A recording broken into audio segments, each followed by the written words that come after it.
Hi, welcome. Today, I decided to do something a little bit different for our monthly live in our self-EMDR healing circle and guidance group. I wanted to talk about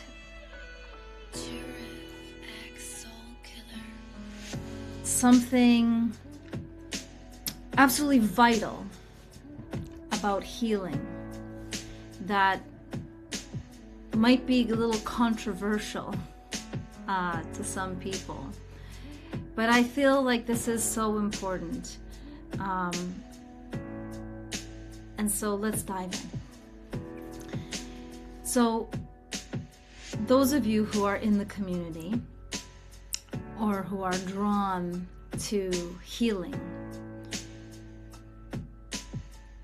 it's usually out of a necessity, right? Something's happened in life, or many things have happened in life, where life is just built up to become either painful, unworkable, or stuck in some ways.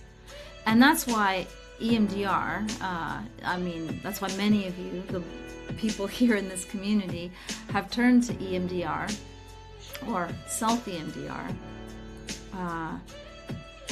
as a solution. And it is a powerful solution. I myself have been an EMDR practitioner for over a decade and have helped hundreds of clients heal, thousands of students heal. And I'm going to talk about also a bit of my own journey, and how vital EMDR and self-EMDR was to that process. Suffice it to say that it was a vital process. I was stuck before I took those steps that I needed to take. And I want to talk about the danger that can happen in the therapeutic world when you go into therapy. And like I said, I've worked as a therapist for over a decade, and now I work as a life strategist. And what I want to say is that when I got introduced into this world of therapy, of healing, of self-healing, right? There's this ongoing or pervasive sort of attitude that healing is a journey, which it is. I talk about it all the time. But this idea that healing is a lifelong journey, that there's no limit to how much you can heal, that you will always continue to need to heal, and you can never heal enough. And this is a dangerous attitude that is sometimes promoted by many therapists as well. And I'm not criticizing anyone here. This attitude was also promoted by one of my mentors, who I deeply loved and respected, who also took her own life, which gave me pause, which made me rethink my life, my choices, and everything I believed in. And it was a painful, dark moment that lasted for some time. What I came to realize is that while healing is a journey, it is not a lifelong journey. There is a point that you get to where it's enough, and not everybody needs to do it, okay? I invite people in to my self-EMDR healing circle and guidance group because they need to heal, because they're blocked, because they're stuck, because they want to be free of being obsessed with the crap that's holding them back, the things that happened in the past, or the feelings that keep coming up, those triggering loops of feeling either obsessed with something or angry about something or sad about something or mad about something, that prevents you from just living the life that you're meant to live, that causes you to stay in those loops, right? And that's a freedom that we all deserve. You shouldn't have to live there, and you don't have to live there. And I'm living proof that you don't have to live there, because I'm free of that. And many of my clients, my former clients, are free of that. And some people who are not in this community don't have those issues, right? So if you're here, if you're turning towards EMDR, or have turned towards EMDR, self-EMDR, it's because you're not free yet, right? And what I want to say, what I want to caution is that don't let this healing journey become your lifelong journey. The reason I became so passionate about EMDR was because it was a fast-acting therapy. I was obsessed with getting my clients better as fast as possible. I pushed them more than most therapists probably would to move inside, because I wanted them to get beyond that, to have that be a part of the past, so that they could experience the bounty of life, the beauty of life, not feel like, oh, I don't deserve it, or oh, my life is always going to be crappy, in those horrible, horrible spinning places we can be in, before we feel that we're worth more, that we deserve more, and we do. And that is what I wish for all of you, my friends. And that is why I have this community, and that's why I'm here for you. If you need it, if you have questions, if there's doubt, if you don't understand what I'm saying, or it's confusing, or it sounds like I'm saying something contradictory, call me out, ask me, because I want to help you. And I want you to understand that there's a division between people who are healing, who need help, and those that are healed. And I want for you, my friends, to be on that side of healed. And I want you to understand deeply what healed means, because it is not a lifelong journey. It is a journey for now. And you get to a point where you are free. And that doesn't mean you never are upset, that life is not full of problems, because life is always full of problems, but the problems are not the kind that stop you, that get you down. I mean, maybe for a moment, but they don't keep you there. The difference between being healed and not being healed is,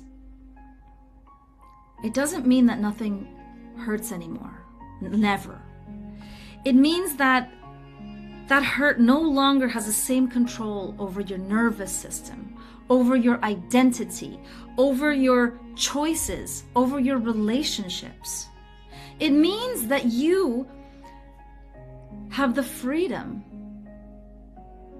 to make choices from a place where you're designing your life, where you can truly build the life that you want. And that doesn't mean that what you envision will roll out just the way you want it, because that's the beauty of life, is you don't actually get what you want.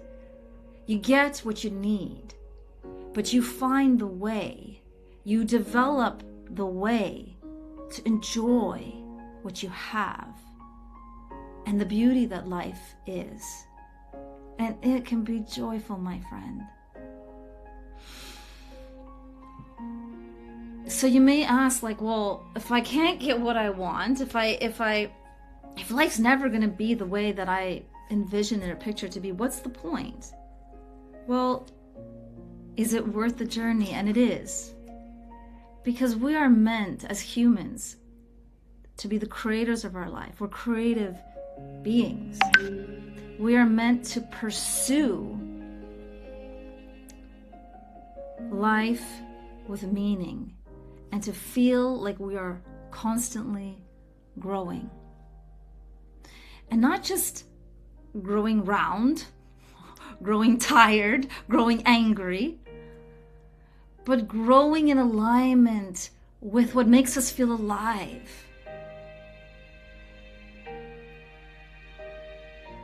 That's actually what I do in Clarity Day, which I'm not going to talk about right now, is I help people get clear. I spend a whole day where I help people get clear on what they want out of life so they can grow in this alignment. Okay? And for some of you in the community, we've done that process together, and it's beautiful. But what I'm saying is that it's worth it. Because that is the journey. That is the journey. It's not the journey of healing and healing and healing. Because when your journey is focused on healing, you're focused on what is wrong. What was wrong with the past? What is wrong with yourself? What is wrong with how I feel? And the truth, my friends, is there is nothing wrong with you. Because your beautiful brain, if you've suffered psychological trauma, okay, your beautiful brain has just done what it's supposed to do. Which is why there is a textbook of how to administer EMDR and self-EMDR. We can write a process because we know how the brain adapts, how it maladapts, right? And we know how can we correct that process? How can we steer that process so that you can be rid of those loops that are created by that maladaptive protective mechanism that our beautiful brains have, so that you can get onto a path of exploring your purpose, right?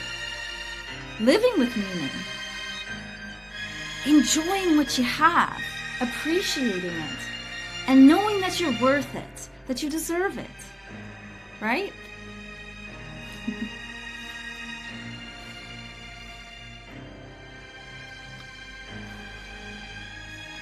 So I want to talk about, I had a session with a client and he's going through a difficult time. Parent going through dementia.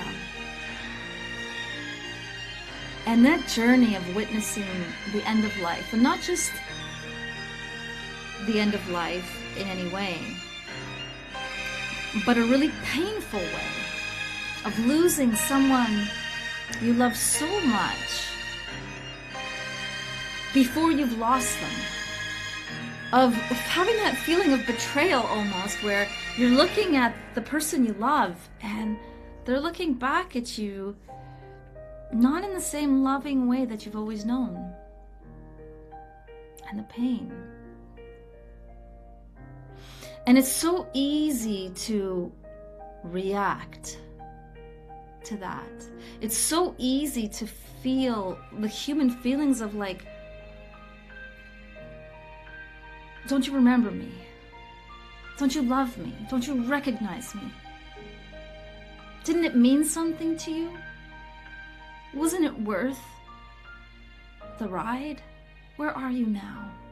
Why have you left? Why can't you see me? Right? It's so painful. But what I want you to understand, my friends, and I know this might not be your exact story, but there is a story in this story. It's that I told this client that you are being called to a higher love, to a deeper love. That this is a gift. And there may be some critics out there like, how the hell is this a gift? I've been through this, or I'm going through this, and this is not a gift. My grandmother passed last year. We were extremely close. She was an incredible woman. She was 98 when she passed. I feel very fortunate for that. The last 2 years of her life she lost all her dignity. And from someone who was powerful and strong, wonderful example, to lose that dignity and to live in a way that she would never have wanted to live. And all the pain, the dementia, you know, it's not an easy road. And my mother took care of her. She was her nurse, her maid, her cook, her friend. And my mother gave up a lot of her health. And, you know, I said, why don't you put her in a home? You're too old for this.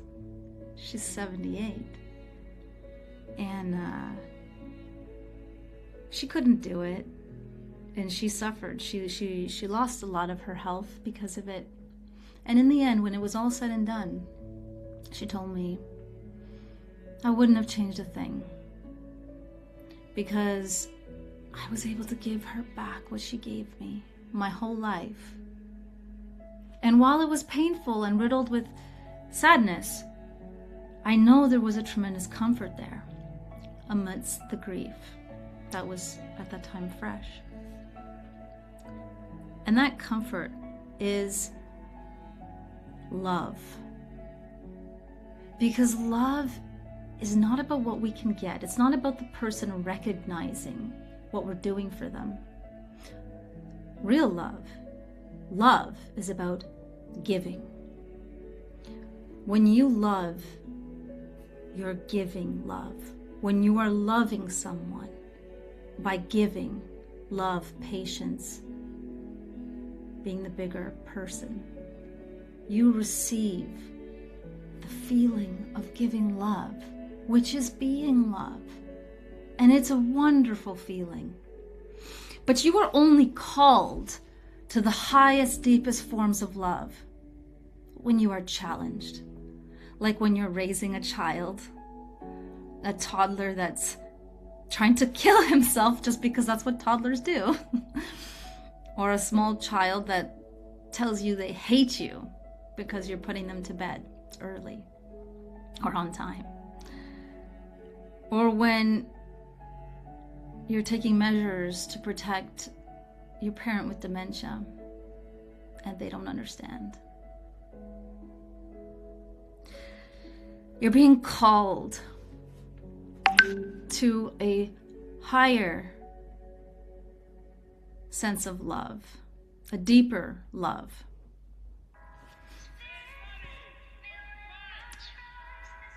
And why do I talk about this? I talk about this because people in the hole, people that are coming into self-EMDR, coming into EMDR, they're in the hole or the tunnel vision of their own pain, of their stuckness. And I'm not saying this with any criticism or judgment. I've been there. And it's when you're in so much pain. Humans, we don't want pain. We're averse to pain. So it's like, I don't want pain. I don't want problems. I want to get rid of that. EMDR and self-EMDR can help you free yourself from that pain, from the chains, from the shackles of obsession and thinking, like where the triggers keep pulling you back in to not being able to be free in your relationships, in your choices, in your life, in what you're feeling, right? But when you get to that step, it's important to know that it's not that you're not supposed to have problems. It's not that you're not supposed to have challenges. Problems are a sign of life. But more than that is these gifts, like a parent with dementia, is a true gift. These traumas, these problems, these challenges, these hardships are gifts of life. When you get them, you're like, can we return this, please? This is so hard. I don't want it. But you are being called to rise. And you know what's being called? It's your spirit. It's your soul. Because only in there do you have the impetus to rise. And yeah, maybe you need to reach out for skills. Maybe you need to reach out for help, for a holding hand, for some support, for some love, some guidance, right? But it's your spirit that's being called to exercise itself, right? And it's only through exercising our spirit that it grows. And then you are able to have this beautiful richness of life, to develop your character, develop your experience of life, because your spirit is able to experience life in so many different ways, but only if you exercise it, and only through the challenges, only through the pains of life, do you get the opportunity, the blessed opportunity and the gift to exercise your spirit. Without it, it would be a boring life. It would be a flat life, like a book or a movie with no story. Okay? We have limitless potential, but we don't get to exercise our potential unless we are challenged, unless we stress it, unless life stresses it. And then we grow.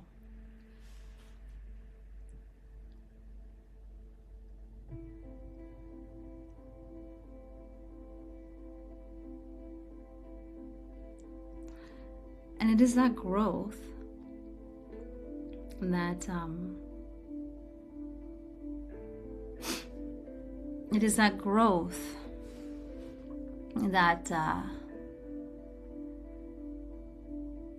that really provides the richness of life. And it's why my mother said she wouldn't have it any other way.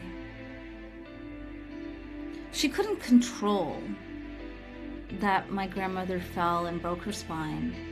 She couldn't control that the medication made her demented. She couldn't control my grandmother's extremely difficult behavior and path and journey as she was dying. All she could control was what she chose to do about it. And she didn't always handle it with grace. She cried, she complained, she suffered, but she got through it. And she experienced a deeper love, the gift of having the path of opening your soul, of developing your potential, of developing your spirit, of experiencing a deeper love, a deeper path. So my friends, everybody in this community, you all have a challenge or challenges. Please, I implore you, embrace them as gifts. As you work through it, as time and the techniques and the guidance help you work through it. When you get to the other side, there is nothing but gratitude and a deepening of your spirit and an expansion of your soul. There is everything to look forward to.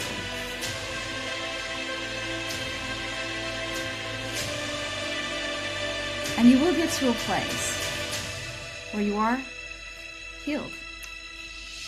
It doesn't mean nothing ever hurts again. We're all human, and life will always have problems. But it does mean that you can enjoy your life and live a life that is meaningful, satisfying, and joyful. Leave your comments. And be well, my friends.